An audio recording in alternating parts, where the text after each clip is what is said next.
At para sa huling balita, mahigit 9 milyong pisong halaga ng smuggled cigarettes ang nakumpiska sa operasyon ng otoridad sa Maguindanao del Norte at 2 sospek arestado. Patrolwoman Marie Chris Algabre, ibalita mo.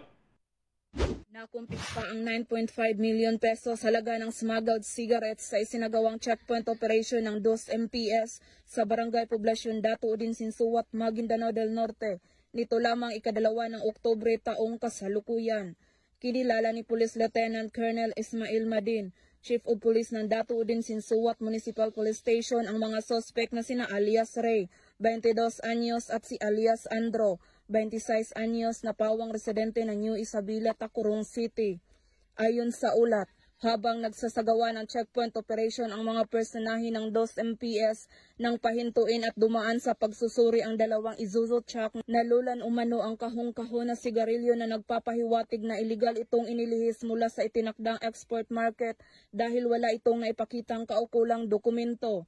Na-recover mula sa mga suspect ang kabuuang 266 na kahon ng iba't ibang brand ng smuggled cigarettes na kinabibilangan ng 36 kahon ng Canon cigarettes at 230 na kahon na pinagsamang brand ng Green Hills at Bruce na nagkakahalagang 9,500,000 pesos.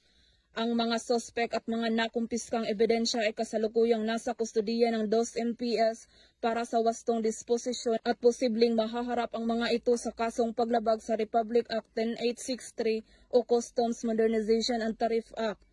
Ang operasyon ay bahagi ng kampanya kontra smuggling. Hinimok ng kapulisan ng publiko na makipagtulungan sa pagbibigay ng impormasyon at tiniyak na magpapatuloy ang operasyon para sa ligtas at maayos na kalakalan sa Bangsamoro. Mula rito sa Rio ng Bangsamoro, ako ang inyong Police News Network Correspondent, Patrolwoman Marie Chris Algabre, alagad ng batas, tagataguyod ng balitang pulis.